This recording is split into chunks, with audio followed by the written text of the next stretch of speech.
अल्हम्दुलिल्लाहि रब्बिल आलमीन अस्सलातु वस्सलामु अला खातमुन नबिय्यीन व अला आलिहि व सहबिहि अजमाइन। जनाब साहिब सदर, honourable chief guest, honourable organisers, मोअज़्ज़िज़ ख़वातीन व हज़रात, अस्सलामु अलैकुम व रहमतुल्लाहि व बरकातुहू।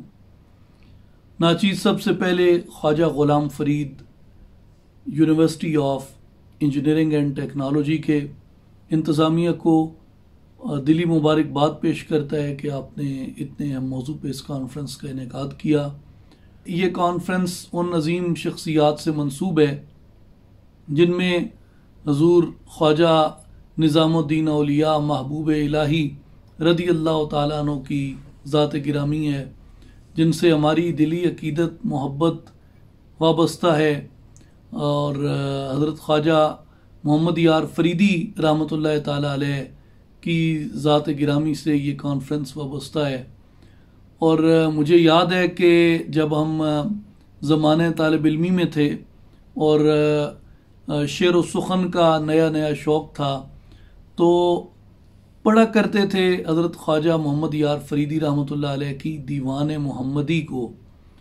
और हमारे यहाँ कुछ फ़ुक़रा दरगाह आलिया सुल्तानुल आरिफ़ीन हज़रत सखी सुल्तान बाहू रहमतुल्लाह अलैह पे वो हज़रत ख्वाजा मोहम्मद यार फरीदी रहमतुल्लाह अलैह की एक काफ़ी पढ़ा करते थे, और वो आज तक मेरे दिल पे नक्श है। और मैं जब भी उसके बारे में सोचता हूँ, ऐसी कैफियत एक्सपीरियंस की हैं उसके साथ कि मैं वो बयान नहीं कर सकता कि सुख सेज द्या निंदरा गया, सांवल सुधाया क्या करा, लाइक न हम दीदार दे, दीदे अड़ायुम क्या करा, हक है हकीकी हाल है, ना कील है ना काल है, हक दा जमाल कमाल है, हक हक अलाया क्या करा, मुल्ला फिरन मगरूर वल, दिल बुग़्ज़ दे नासूर वल, रांदे हजूरों दूर वल, गफलत मुसाया क्या करा, आलिम मकाल तकील दे, माहिर कयास दलील दे, मजहर फ़कत तदलील दे, मतलब विंजाया क्या करा, लाई अनोखी पीत हम, गई देर छोड़ मसीत हम, नाजुक दिखठाई रीत हम, रीती रुवायुम क्या करा, सुख से जद्या निंदरा गया, सांवल सुधाया क्या करा, लाइक न हम दीदार दे, दीदे अड़ायुम क्या करा। तो ये हज़रत की एक वो याद है, उनसे एक वो ताल्लुक़ की निस्बत है जो दिल में हमेशा ज़िंदा रही है और उनकी तरफ ये हमेशा हमें माइल रखती है। मैं ज़्यादा वक्त नहीं लूँगा, गो के मुझे मुंतज़मीन की तरफ से बड़ी शफ़क़त से ये हुक्म हुआ कि जी आपके लिए वक्त नहीं है, 20 मिनट 25 मिनट भी आप चाहें तो गुफ्तगू कर सकते हैं।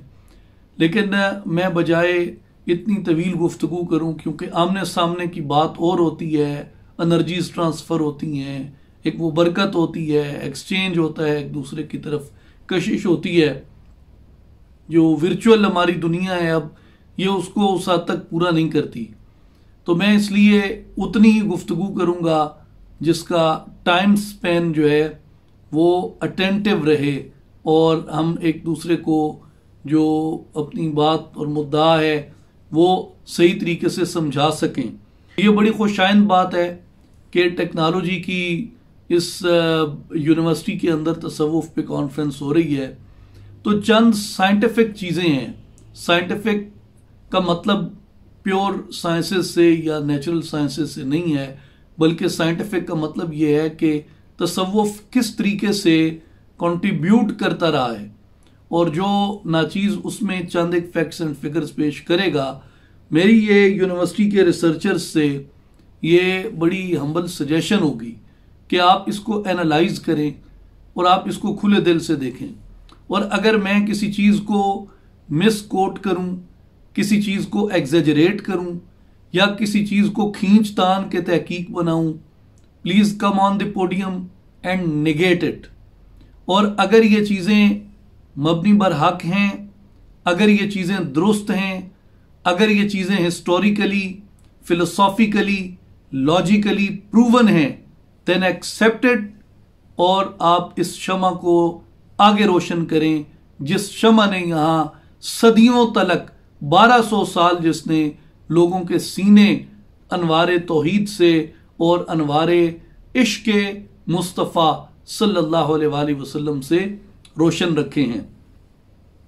उसमें चंद एक फील्ड्स में आपके सामने रखता हूं जिससे आपको यह अंदाजा होगा कि तसव्वुफ का कितना बड़ा कंट्रीब्यूशन है। और जैसे आज किसी भी सोच के बारे में ये कहा जाता है कि जी वो इतने मौजूआत को मुहित है और किस किस चीज़ की क्या लिमिटेशंस हैं। मिसाल के तौर पे अगर आप मेडिसिन की बात करते हैं तो मेडिसिन में आप ज़्यादा से ज़्यादा जड़ी बूटियों को या केमिकल्स को या उसकी मेकिंग को या टेक्नोलॉजी को डिस्कस कर सकते हैं। आप उसके अंदर शायद लिटरेचर को डिस्कस ना कर सकें, लैंग्वेजेस को डिस्कस ना कर सकें। इसी तरह आप जब किसी चीज़ की आर्किटेक्चर की बात करते हैं तो हो सकता है आर्किटेक्चर बहुत ज़्यादा फील्ड्स को वो अपने साथ लेके ना चलता हो, लेकिन जब आप बात करते हैं किसी रिलीजन की तो रिलीजन के अंदर भी फिर ये डिबेट आती है कि जी इस रिलीजन में कितनी बातें, कितने शोबाजात, कितनी ब्रांचेस अकोमोडेट हुई हैं। कई रिलीजन्स हैं जिनके अंदर जंग का कोई कॉन्सेप्ट नहीं है, जिनकी कोई अपनी वॉर थ्योरी नहीं है, जिनका अपना कोई सिस्टम ऑफ स्टेट नहीं है, जिनका कोई पॉलिटिकल अरेंजमेंट नहीं है। लेकिन इसके बरअक्स आप जब इस्लाम की बात करते हैं तो इस्लाम में आपको ये पता चलता है कि जी दुनिया ये एक रिलीजन ऑफ नेचर है जिसके अंदर दुनिया की हर चीज़ जो है वो मौजूद है और कोई ऐसी इंसानी ज़िंदगी का ही नहीं, कायनाती ज़िंदगी का कोई ऐसा शोबा नहीं जिसको दीन एड्रेस नहीं करता, जिसके इस्लाम बड़े वाज़े प्रिंसिपल्स नहीं देता। जब हम तसव्वुफ के बारे में ये कहते हैं कि तसव्वुफ अस्ले इस्लाम है, तसव्वुफ रूह इस्लाम है, तो इसका मतलब ये होता है कि तसव्वुफ हर उस चीज़ के बारे में रहनुमाई करता है, हर उस चीज़ पे पर्सपेक्टिव देता है जो चीज़ दीन के अंदर मौजूद है। चंद एक साइंटिफिक चीज़ें जिनका आपको बेताबी से इंतज़ार है कि वो क्या हैं, उनमें पहली चीज़ इल्म नफ्सियात है। आप अगर तसव्वुफ में देखें तो सूफियाए किराम का नफ्सियात में और साइकोलॉजी में इतना बड़ा कंट्रीब्यूशन है कि शायद उसको इमेजिन भी नहीं किया जा सकता। मिसाल के तौर पे ख्वाबों को जिस तरीके से सूफिया ने इंटरप्रेट किया साइकोलॉजी में, और नफ्सी अमराज का इलाज जिस तरीके से सूफियाए किराम ने किया, इंसानी एहसासात को यानी फीलिंग्स को और ब्रेन के मुख्तलिफ जो एस्पेक्ट्स हैं, उसके जो मुख्तलिफ पहलू हैं, उसका जिस तरीके से सूफिया ने और तसव्वुफ ने खोज लगाया, जिस तरीके से आजकल की जो मॉडर्न बिजनेस साइकोलॉजी है और मॉडर्न लीडरशिप साइकोलॉजी है, उसके अंदर भी फोकस को और कंसंट्रेशन को बहुत ज़्यादा अहमियत हासिल है। और अगर आपने किसी भी सूफ़ी को पढ़ा है, ख़ास तौर पे मैं अगर अपने सिलसिले की बात करूं सुल्तानुल आरिफीन हज़रत सखी सुल्तान बाहू रहमतुल्लाह अलैह की, तो उसमें जिस तरह इसमें ज़ात है या जिस तरह मुराक़बे की दीगर कैफियत आपने बयान फरमाई हैं, तो वो आपको ये फोकस और कंसंट्रेशन सिखाती है ये चीज़। या इसमें आप सूफिया की दीगर जितनी मेडिटेशंस हैं उनको आप ले लें। इस वक्त आप दुनिया के जितने बड़े बिलियनियर्स हैं, वो एलान मस्क से लेके बिल गेट्स हों या मार्क जुकरबर्ग हो, फेसबुक वाले, दुनिया के जितने भी लोग हैं, they all spend daily in their daily routine in meditation. They all spend their time in meditation. They all do meditation. They all seek and learn about meditation every day. तो वो यही कहते हैं कि जब वो मेडिटेट करते हैं ये चीज़ उनको एक और दुनिया के साथ कनेक्ट करती है और उनकी जो लीडरशिप एबिलिटी एंड क्वालिटी है उसको ये ज़्यादा बेहतर करती है। लिटरेचर के अंदर आप आ जाएं, लिटरेचर में सूफियाए किराम का जितना बड़ा कंट्रीब्यूशन है उसको हम तसव्वुर भी नहीं कर सकते कि वो कितना बड़ा है। मिसाल के तौर पे हम अगर नज़्म की बात करें, हम अगर नस्र की बात करें, हम अगर दुआया लिटरेचर की बात करें, हम अगर मुनाजाती लिटरेचर की बात करें, हम अगर लिसानियात की बात करें, आप जिस खित्ते में बैठे हैं इस खित्ते की मकामी ज़ुबानों के नाम उठाना शुरू करें और एक लिस्ट बनाएं, और उसके बाद आप ये देखें कि इन मकामी ज़ुबानों का बुनियादी लिटरेचर किन का मुरतब किया हुआ मिलता है, तो वो आपको सूफिया किराम का लिटरेचर मिलेगा। वो पंजाबी हो, वो सरेकी हो, वो हिंदको हो, वो लांदी हो, वो पुठारी हो, वो सिंधी हो, वो बलोची हो, वो बिरावी हो, वो पश्तो हो, वो जितनी हमारी लोकल इस खित्ते की ज़ुबानें हैं, कश्मीरी हो, बंगाली हो, वो गुजराती हो, वो तामिल हो, जितनी ज़ुबानें हैं इन सब का बुनियादी लिटरेचर जो है वो ज़ुबान की बुनियादी जो तशरीह है वो सूफिया किराम ने की है। उसके बाद आप कहानियों में देख लें, आप दास्तानों के अंदर देख लें, दास्तानों में, कहानियों में दो बहुत बड़ी एग्जाम्पल्स मैं यहाँ कोट कर सकता हूँ। मिसाल के तौर पे ख्वाजा फरीदुद्दीन अत्तार रहमतुल्लाह अलैह की मंतिक़ तैर है, या मौलाना जलालुद्दीन रूमी की मस्नवी शरीफ है। तो ये वो किताबें हैं जिनका कोई नेमुल बदल लिखा ही नहीं गया, यानी इन जैसी दूसरी कोई किताब दुनिया के अंदर मौजूद नहीं है जिस नौ की, जिस सन्फ की ये किताबें हैं। सैफुल मलूक की मिसाल ले लें आप अपनी ज़ुबानों में, आप हीर वारिस शाह की मिसाल ले लें, और कोई मतलब है कि ऐसी सन्फ नज़म में, नसर में नहीं है जिस पे सूफिया किराम ने असरअंदाज न हुए हों। उर्दू ज़ुबान की बात आप कर लें, फैज़ अहमद फैज़ साहब जो मार्क्सिज्म के इतने बड़े शायर थे, वो अपने मार्क्सिज्म को उन इश्तिहारों में पेश करते रहे जो ख्वाजा मीर दर्द ने और असगर गोंडवी ने और अमीर मिनाई ने और इन लोगों ने उर्दू के अंदर वज़ा की, गालिब ने जिनमें तसव्वुफ़ को बयान किया। तो आपने अगर मार्क्सिज्म भी उर्दू में बयान करना है तो आप वो लाद कर कोई कांधे पे दार आ गया, तो दार जो है जितने ये इश्तिहारे वो लेके आए हैं, मंसूर उल्लाज से आया है, कोई सरमद काशानी से आया है, कोई किस से आया है। आपने अगर उर्दू में मार्क्सिज्म भी बयान करना है तो आप सूफीज़म से बाहर नहीं निकल सकते, वो भी आपको सूफीज़म की इस्तिलाहात में रहते हुए बयान करना है। अगर हम फ़नून लतीफ़ा के दीगर पहलुओं की बात करें तो उसमें मैं सिर्फ आपको मोटी मोटी हेडिंग्स गिनवा रहा हूँ, उनमें से किसी की डिटेल के अंदर नहीं जा रहा। आप फ़नून लतीफ़ा में आर्किटेक्चर को देख लें, ख़त्ताती को देख लें, मुसव्वरी को देख लें, रंगों के इस्तेमाल को देख लें, मौसीकी के अंदर आ जाएं आप, मौसीकी में आप राग को देख लें, गायकी को देख लें, जो गायकी के आलात हैं उनको देख लें, और ख़ुद गायकों को देख लें, साजिंदों को देख लें। इनके ऊपर सूफीज़म का कितना असर है अभी आज मुझे पता चला है कि इसके बाद कव्वाली भी होगी, तो कव्वाली में आपको जितने मज़ामीर नज़र आएंगे, जितने साज नज़र आएंगे, वो सूफिया के अपने ईजाद करदा हैं। जितने रागों में कव्वाली गाई जाएगी वो सूफिया के अपने ईजाद करदा हैं। जो ताली बजाई जाएगी ये सूफिया के ईजाद करदा है। जो कलाम पढ़ा जाएगा वो सूफिया का लिखा हुआ है। तो आपके खित्ते का ही नहीं, ये पूरा जितना आपका सेंट्रल एशिया है, आपका तुर्की है, अरब दुनिया है, हर जगह पे जो ये आलात हैं इनके ऊपर तसव्वुफ का और सूफिया का इतना बड़ा असर है। उसके बाद परफॉर्मिंग आर्ट्स में बहुत बड़ी चीज़ जो है वो रक्स कही जाती है।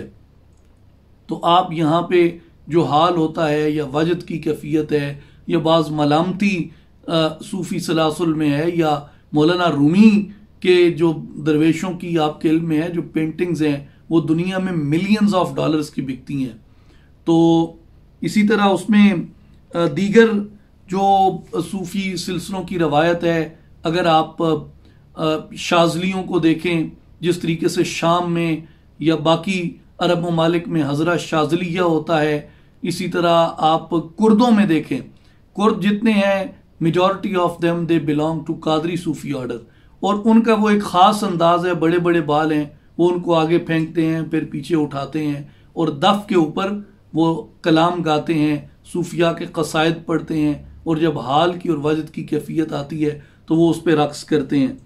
इसी तरह खलवतिया का देखें, हज़रा रिफ़ाइया अगर आप देखें, कलंदर की दमाल देख लें, और दीगर इस तरह की कई चीज़ें हैं जो रक्स के अंदर आती हैं। तो परफॉर्मिंग आर्ट्स में सूफिया का ना सिर्फ कंट्रीब्यूशन है, बल्कि परफॉर्मिंग आर्ट्स को सूफिया ने ही जिंदा रखा है। वगरना ये जो ऑर्थोडॉक्सी है, ये ऑर्थोडॉक्सी इन फनून लतीफ़ा को खा गई होती। उसके बाद आप तिब के अंदर आ जाएं।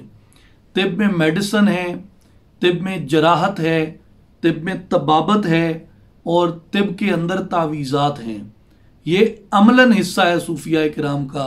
इसके अंदर जितने बड़े बड़े शयूख हैं ये अपने ज़माने के बेहतरीन तबीब होते थे। और अब तो अंग्रेज़ के आने के बाद खानकाहों की वो शक्ल नहीं रही, और ख़ास तौर पे वो जो लॉर्ड मिकाले का जो तालीमी सिलेबस आया उसने चीज़ें बदल दी।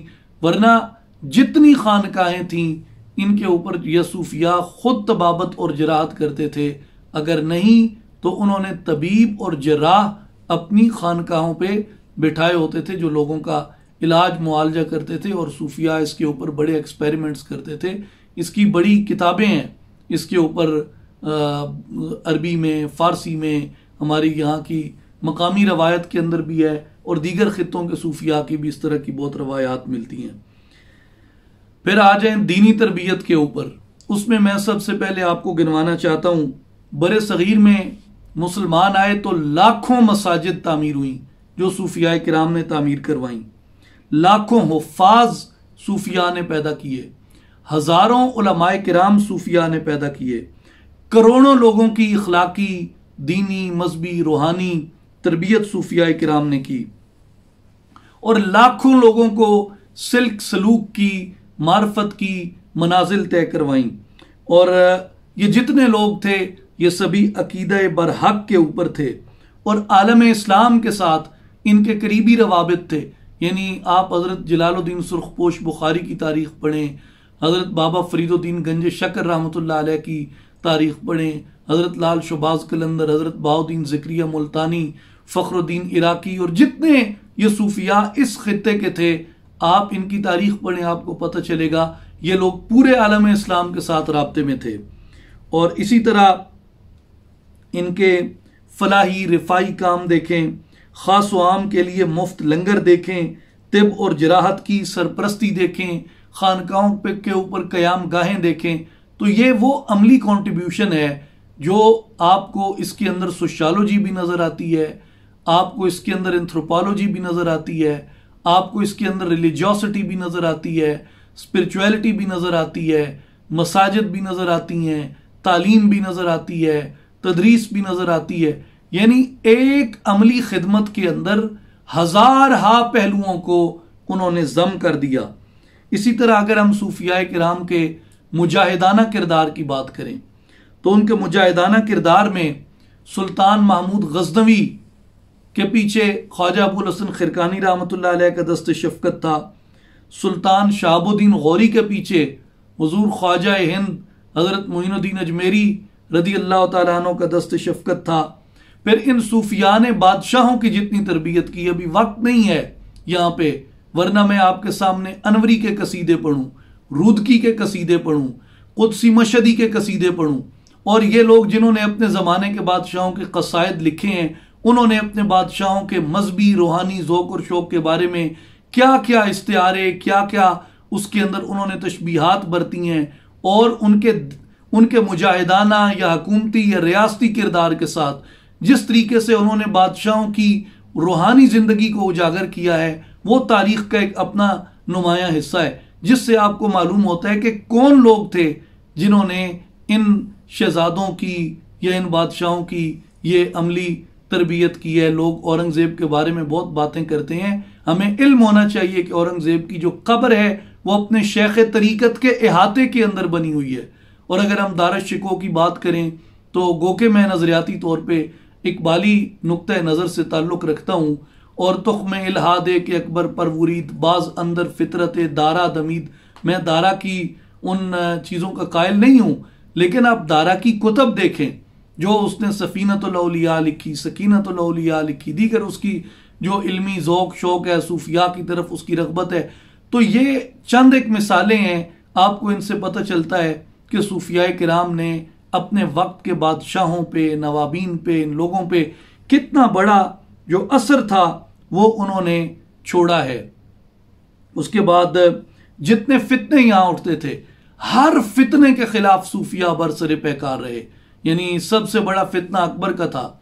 मैं एक निहायत डिसऑनेस्ट एक शख्स की तसव्वुफ के बारे में गुफ्तगू सुन रहा था कि जी ये जो अकबरी फितना था उसने भी तसव्वुफ की कोख से जन्म लिया, और जो कादियानी फितना था इसने भी इब्नुल अरबी की इबारात को पेश किया।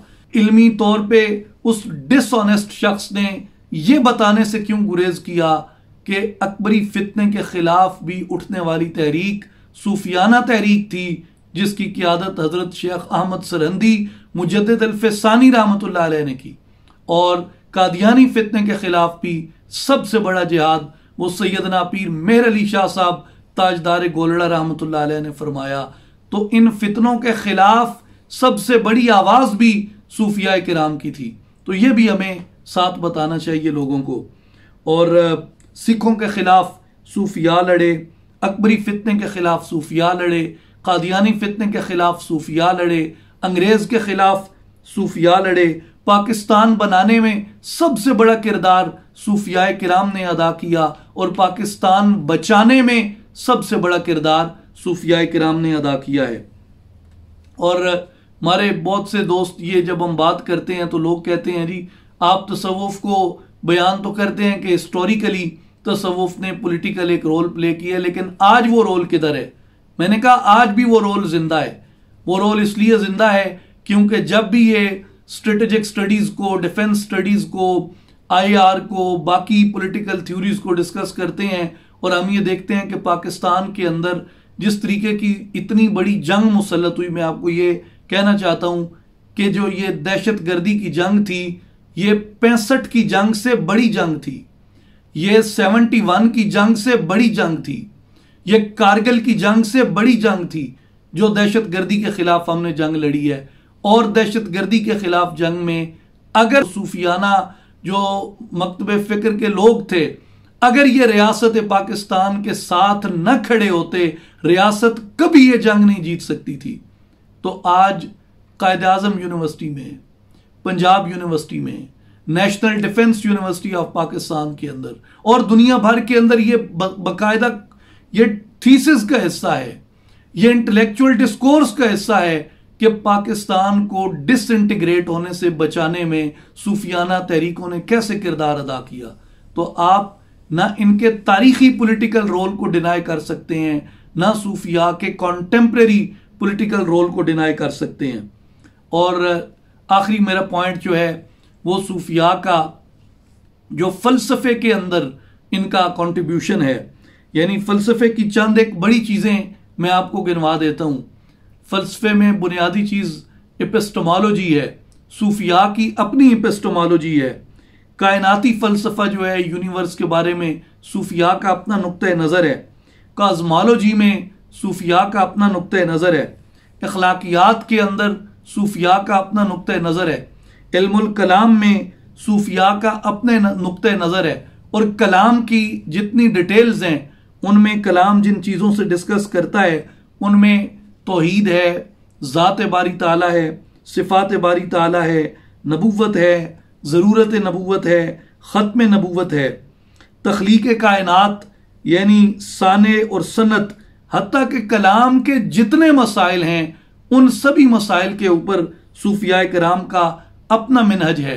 और जिस तरीके से अहलुस सुन्ना के 4 मारूफ नुक्ता हाय नज़र हैं जो इल्मुल कलाम में कहे जाते हैं, जिनमें सबसे पहला हम्बली नुक्ता नज़र था, क्योंकि इल्मुल कलाम के पहले बाज़ाब्ता इमाम सैयदना इमाम अहमद इब्न हम्बल रदियल्लाहु ताला अन्हु थे। उनके बाद 3 जो थे कलामी इमाम वो एक ही ज़माने के अंदर हुए, जिनमें इमाम अबुल हसन अशरी रहमतुल्लाह अलैह, इमाम अबू जाफर तहावी रहमतुल्लाह अलैह और इमाम अबू मंसूर मातुरीदी रहमतुल्लाह अलैह ये हुए। लेकिन जितनी भी मॉडर्न डिबेट्स हैं और इससे पहले भी जितनी होती रही हैं उन सब में ये गुमान किया जाता है, ख़ास तौर पे सैयदना इमाम मोहिउद्दीन शेख अल अकबर शेख इब्न अरबी रहमतुल्लाह अलैह के बारे में। और हुज्जतुल इस्लाम इमाम गजाली रहमतुल्लाह अलैह के बारे में और इनके बाद आने वाले दीगर सूफिया के बारे में कि इनका कलाम का अपना एक मिनहज है और अपना नुक्ता नज़र है। वो अगरचे सूफी मातुरीदी हो या अशरी हो, लेकिन उनका जो पैराडाइम होता है तो कलाम के अंदर जो उनका मिनहज होता है वो अपना होता है। इसी तरह जो मौजूदा ज़माने में इल्हादी सोच है उसके रद्द के लिए अगर आपके पास कोई सबसे मुअस्सर, सबसे जामे और सबसे बड़ा लिटरेचर है तो वो सूफियाना लिटरेचर है। उसकी एक मिसाल जो है वो अल्लामा इकबाल रहमतुल्लाह अलैह की reconstruction of religious thoughts in Islam है, जिसमें अल्लामा इकबाल रहमतुल्लाह अलैह ने सूफियाना नुक्ते नज़र से इल्हाद का रद्द किया है। और ख़ास तौर पे आप अगर अल्लामा इकबाल के पहले 5 खुतबे पढ़ें जहाँ वो इल्हाद के रद्द के ऊपर हैं, जहाँ वो कायनाती फ़लसफ़े के हवाले से हैं, वहाँ वही जो खुतबात हैं वो अल्लामा इकबाल रहमतुल्लाह अलैह के सूफियाना नुक्ते नज़र की अक्कासी करते हैं और बड़े अतक तरीन सूफियाना मसाइल पे इकबाल ने बात की है। मैंने बाज़ लोगों को बड़ा चीखते हुए देखा है, इस पे बड़े मुकालमे हुए हैं, देखा है कि वो तड़पते हैं कि ये इकबाल ने रिकंस्ट्रक्शन किधर लिख दी, क्योंकि इकबाल अपने ज़माने में हुज्जत थे अहले इस्लाम के लिए और जो काम इकबाल ने किया है उनके अहद के किसी और मुफक्किर ने नहीं किया। ख़ास तौर पे जो मगरबी तहजीबी यलगार थी, फ़लसफियाना यलगार थी, उसके मुकाबले में तो लोगों की टांगें कांपी कि इसने कहाँ तसव्वुफ को खड़ा कर दिया रूह दीन के तौर पे और ये बताया कि अगर एथीज़म के खिलाफ, इल्हाद के खिलाफ, लादीनियत के खिलाफ, लामजहबियत के खिलाफ इस्लाम की कोई मुअस्सर तरीन तलवार है तो वो तसव्वुफ है जो इन सब का, इल्हाद का, लामजहबियत का, लादीनियत का, एथीज़म का गला काटती है और इसका कला कमा करती है। तो ये सूफिया का इतना बड़ा कंट्रीब्यूशन है जो ना सिर्फ आपको हिस्ट्री के अंदर नजर आता है बल्कि आपके ज़माने के करीब करीब जितने सूफिया हैं उनमें भी आपको ये चीज़ नज़र आती है।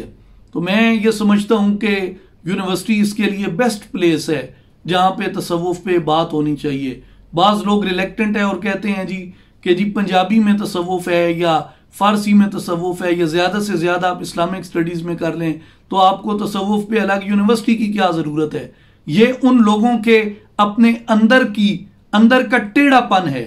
ये जिसे हज़रत सुल्तान बाहू रहमतुल्लाह अलैह ने फरमाया है कि ई हमाज अहवल चश्मीस्त, ये उनकी बेंगी आंख का मसला है जिसके इलाज की ज़रूरत है, जिसके ऑपरेशन की ज़रूरत है और बसूरत दीगर आंख तब्दील करवाने की ज़रूरत है। जो ये कहते हैं कि तसव्वुफ 1-2 मौज़ूआत के अंदर है, तसव्वुफ आपकी इतनी अजीम इल्मी रवायत है, वो नफ्सियात हो, वो फ़लसफ़ा हो, एपिस्टेमोलॉजी हो, एंथ्रोपोलॉजी हो, हिस्ट्री हो, पॉलिटिकल साइंस हो, वो फिजिक्स हो, वो आप just name a branch of knowledge and you will find Sufi perspective there. Not only a perspective but a huge contribution in form of very rich literature which is undeniable और उसकी एक global recognition है।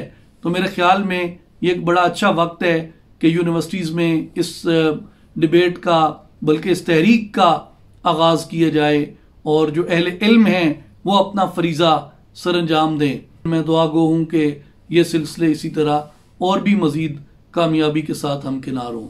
व आखिर दावाना अनिल हम्दुलिल्लाहि रब्बिल आलमीन, अस्सलातु वस्सलामु अला सय्यदिल अंबिया वल मुरसलीन व अला आलिहि व सहबिहि अजमाइन।